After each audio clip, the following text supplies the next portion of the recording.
Hello everyone, Gray here, And Aiden. and welcome back to another video where today we're going to be the first person to review the alternate model of set number 7473, the Street Sprinter versus Mutant Lizard. Before we start, I would like to give a special thanks to YouTube user Shelkahov for inspiring this whole thing in the first place. You see, he originally commented on our Dynotech Firehammer vs. Mutant Lizards review about having reverse engineered the Firehammer's alternate model, and it just kind of rabbit holed from there. So, yeah, without him, these videos would certainly not be being made in any timely fashion, or maybe even ever, likely ever. So, yeah, really thank you, man. But without further ado, let's get right into it.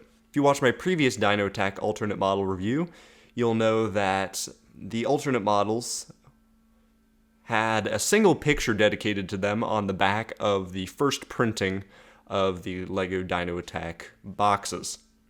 But sadly, this was discontinued since the sister sets of the Dino Attacks, the Dino 2010 sets, didn't have the same pieces, and therefore the alternate models could not be made for both the US and European version of the sets. So sadly, the instructions that were originally intended to be released on LEGO.com never did get released, but I'm still calling these official alternate models since they are not only labeled alternate models on the back of the box, but made it to sellers in the first printing of the boxes. So, yeah.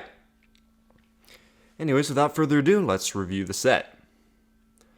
So this thing is really small and adorable. It's a small little one-man anti-aircraft gun. And, you know, given what they had to work with, I'm surprised that they were able to make something so creative. I mean, really, there's such a small...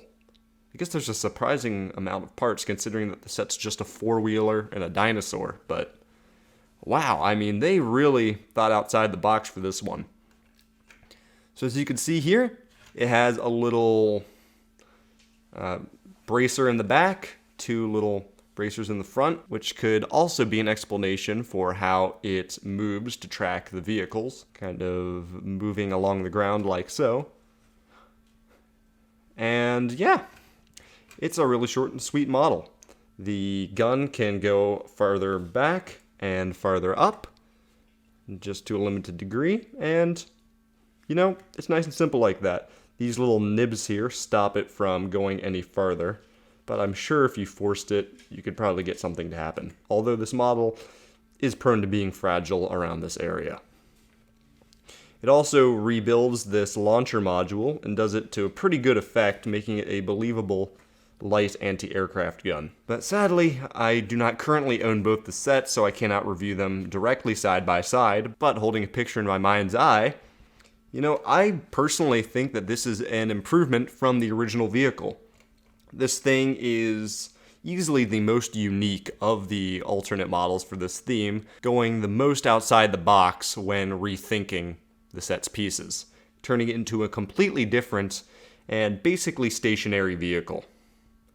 It also seems very tactically effective, especially if these wheels do allow it to move to track aircraft, or in this case, mutant pteranodons, and honestly, I love it for it. What do you think, Abe? I think if you're using it not as a vehicle, as more of a rideable gun, then it's effective. But if you want a vehicle, it's not the most effective. If the original set doesn't have a gun, then what's that?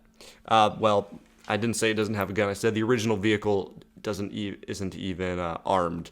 And that's because the vehicle itself isn't. The minifigure is holding a rocket launcher, not the vehicle. So, yeah, this thing, I think, is just better on all fronts. And more combat effective, certainly. I'm sure the four-wheeler has its use for scouting missions, but as a tactically effective vehicle, I think that this is better than the original model. And honestly, I would have loved to have seen this as a set as opposed to the Street Sprinter. With that out of the way, I rank this an A+ on the S to F scale. And yeah, so thank you all so much for watching. I hope you enjoyed it. Please let us know if there's anything else that you would like, any other obscure models you'd like us to review. in the comments below, and please have yourselves a good night.